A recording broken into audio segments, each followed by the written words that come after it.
लगातार अमेरिका की सपोर्ट से इजरायल युद्ध में है और दूसरी तरफ जेलेंस्की जहां यूक्रेन को अमेरिका की तरफ से अभी तक सपोर्ट मिलता रहा है, लेकिन वो खासे उत्साहित है दोनों ही देश।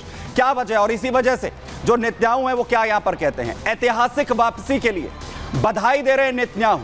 कह रहे हैं कि ट्रंप ने जो ऐतिहासिक वापसी की है उसके लिए बधाई। रूस और इजरायल के संबंधों में ट्रंप के राष्ट्रपति बनने के साथ और ज्यादा मजबूती यहां पर आएगी, इसका जिक्र नेतन्याहू यहां पर करते हैं। वहीं जेलेंस्की जो है यूक्रेन से बधाई देते हैं ट्रंप को और ट्रंप को कहते हैं कि ट्रंप को राष्ट्रपति पद पर जीत के लिए बधाई और ट्रंप के दृष्टिकोण से यूक्रेन में शांति संभव होगी, इसकी उम्मीद भी जेलेंस्की करते नजर आते हैं। वो कहते हैं कि ट्रंप के नेतृत्व में अमेरिका भी और ज्यादा मजबूत होगा और ये वही शब्द हैं जो सबसे पहले आते हुए ट्रंप ने दोहराए और इसके साथ ही यूक्रेन और यूरोप में शांति के लिए प्रतिबद्धता की बात भी जेलेंस्की यहां पर दोहराते हुए नजर आते हैं। वो कहते हैं कि हम पूरी तरीके से प्रतिबद्ध हैं अमेरिका के साथ शांति लाने के लिए। यूक्रेन और रूस के बीच में जो जंग लगातार इस वक्त छिड़ी हुई है, यानी नेतन्याहू हो या फिर जेलेंस्की, दोनों की तरफ से जो बधाई संदेश है वो यहां पर दिया जाता है। और सबसे बड़ी बात यह है कि मिडल ईस्ट के अंदर जो हालात इस वक्त बने हुए हैं या रूस यूक्रेन के अंदर जो हालात बने हुए हैं उसमें एक बड़ी उम्मीद कहीं ना कहीं ट्रंप लेकर आते हुए यहां पर नजर आ रहे हैं। वहीं मिडिल ईस्ट से अब बड़ी अपडेट मैं आपको यहां पर बताने जा रहा हूं क्योंकि मिडिल ईस्ट में बहुत कुछ घटित हो रहा है। एक तरफ अमेरिका में चुनाव हुए, डोनाल्ड ट्रंप की तस्वीर सामने आई और वहीं बड़ा फैसला नेतन्याहू की तरफ से यहां पर ले लिया जाता है। योव गैलेंट रक्षा मंत्री इजराइल के, उन्हें बाहर का रास्ता जो है वो दिखा देते हैं नेतन्याहू। आखिर क्या वजह थी इसके पीछे? और अभी हाल फिलहाल में जो स्थितियां इस वक्त इजराइल अलग अलग मोर्चों पर युद्ध चल रहा है, अलग अलग जगह पर लगातार इस वक्त इजरायली सेना लड़ रही है, चाहे गाजा हो या फिर लेबनान हो, ईरान के साथ लगातार टकराव है, सीरिया के बॉर्डर्स पर लगातार सिचुएशंस जो है वो तनावपूर्ण है।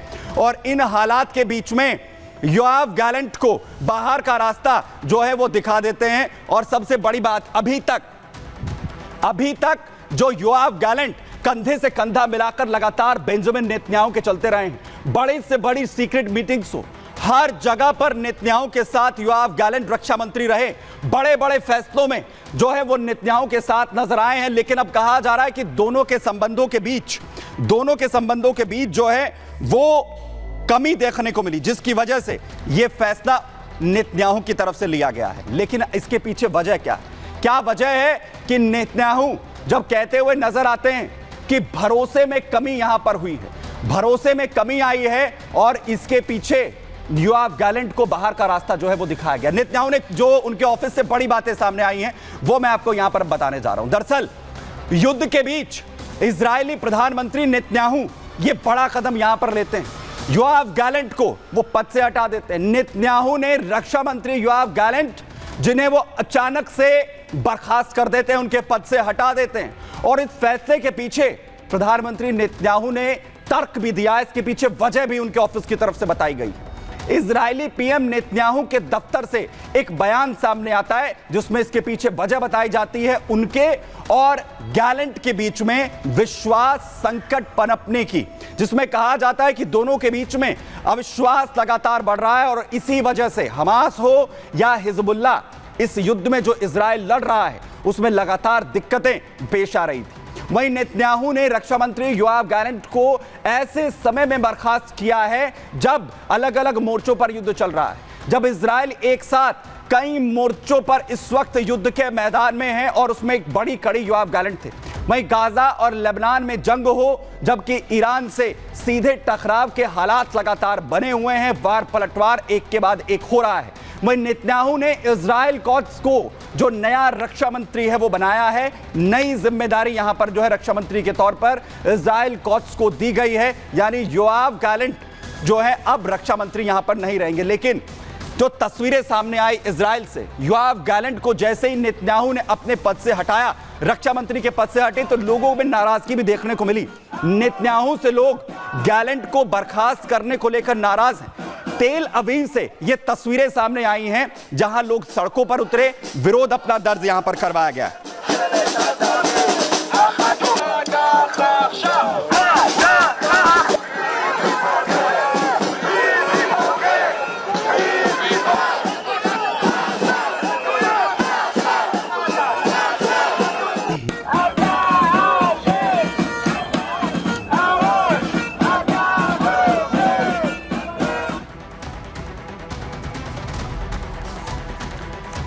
तो नेतन्याहू ने गैलेंट को हटाने का फैसला यहां पर लिया, तो वहीं दूसरी तरफ लोगों में नाराजगी जो है वो भी यहां पर देखने को मिल रही है। लोग सड़कों पर उतरे, विरोध यहां पर दर्ज कराया गया। लेकिन योआव गैलेंट का जाना और अमेरिका में ट्रंप का आना, क्या इसके बीच में कोई कनेक्शन जो है वो है? क्या इसी वक्त में इसे जो है योआव गैलेंट को हटाने के पीछे कोई बड़ी वजह है? रिपोर्ट में देखिए।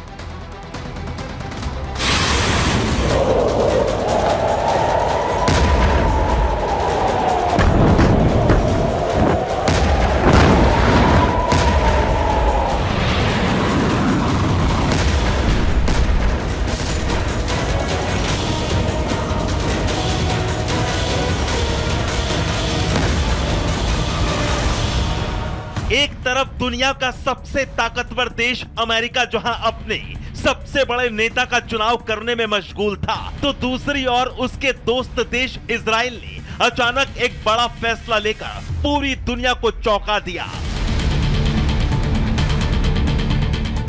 जिस इजराइल की अभी तक बहादुरी की कहानी पढ़ी जा रही थी, उसी इजराइल से ऐसी खबर सामने आई कि पूरी दुनिया हैरान रह गई। किसी को भरोसा ही नहीं हुआ। इजरायली प्रधानमंत्री बेंजामिन नेतन्याहू ने बड़ा कदम उठाते हुए अपने कैबिनेट के सबसे विश्वास पात्र योआव गैलेंट को एक झटके में मंत्रिमंडल से बाहर करते हुए बर्खास्त कर दिया। कि इजराइल के प्रधानमंत्री बेंजामिन नेतन्याहू ने अपनी कैबिनेट से रक्षा मंत्री योआव गैलेंट को बर्खास्त कर दिया है। जाहिर है कि प्रधानमंत्री नेतन्याहू और रक्षा मंत्री गैलेंट के बीच में अनेकों विषयों को लेकर के मतभेद गहरे होते जा रहे थे। हमास हमले के बाद पूरी दुनिया में पीएम नेतन्याहू के बाद इजराइल की तरफ से लोगों ने गैलेंट का नाम सुना होगा, लेकिन आखिर ऐसी क्या नौबत आ गई कि इजरायली पीएम नेतन्याहू को अपने सबसे भरोसेमंद दूत को अपनी कैबिनेट से तुरंत ही बर्खास्त करना पड़ा। दरअसल मंगलवार की रात नेतन्याहू के ऑफिस से जारी बयान में कहा गया कि नेतन्याहू और गैलेंट के बीच मतभेद को दूर करने की पूरी कोशिश की गई, लेकिन ये कम होने के बजाय बढ़ता चला गया। नेतन्याहू के दफ्तर की तरफ से कहा गया कि दोनों के बीच के मतभेद और असहमति असामान्य तरीके से सार्वजनिक हो गई। इससे भी बदतर हमारे दुश्मनों को इसकी जानकारी लग गई, जिन्होंने इसका पूरा फायदा उठाया। इसलिए पीएम नेतन्याहू ने रक्षा मंत्री गैलेंट को बर्खास्त करने का फैसला लिया और उनकी जगह पर इजराइल काट्ज को नया रक्षा मंत्री नियुक्त किया गया है। बेंजामिन नेतन्याहू आतंकवादियों के प्रति सख्त से सख्त रुख अपना रहे हैं और योआव गैलेंट एक जाहिर है कि एक उनकी जो सोच एक अपेक्षाकृत उदारवादी दिखाई देती है और योआव गैलेंट इस बात को पुश कर रहे थे कि एक सीज फायर डील होनी चाहिए और किसी तरीके का कोई समझौता करके डील इत्यादि हमास के साथ करके बंधकों को छुड़ाया जाना चाहिए। तो ये जो और दूसरा जो गैलेंट है वो 7 अक्टूबर के हमले की जांच की भी मांग कर रहे थे। दरअसल पिछले 13 महीने से गैलेंट और नेतन्याहू दोनों ही आतंकवादी समूह हमास के खिलाफ गाजा में ऑपरेशन चला रहे थे। तभी से दोनों के बीच तकरार की खबरें बीच बीच में सामने आ रही थी। अरब मीडिया के मुताबिक कई लोगों को उम्मीद थी कि नेतन्याहू जल्द या बाद में उन्हें बर्खास्त जरूर कर देंगे। इधर नेतन्याहू की तरफ से रक्षा मंत्री योआव गैलेंट को निकालने के बाद इजराइल में विरोध प्रदर्शन शुरू हो गया है। इजराइल में यह बदलाव ऐसे समय में हुआ है जब गाजा और लेबनान में इजराइल अपने ऑपरेशन को बहुत तेजी से बढ़ाता जा रहा है। गाजा में तो हमास को लगभग खत्म कर दिया गया है। ईरान समर्थित हिजबुल्लाह के खिलाफ तो इजराइल ने बहुत ही आक्रामक मिशन चला रखा है और ईरान से सीधा सीधा इजराइल टकराव में है। लेकिन सवाल यही है कि गैलेंट ने वाकई नेतन्याहू का भरोसा तोड़ा या फिर ट्रंप की जीत और गैलेंट की बर्खास्तगी का भी कोई कनेक्शन है। Bureau report, Republic Bharat.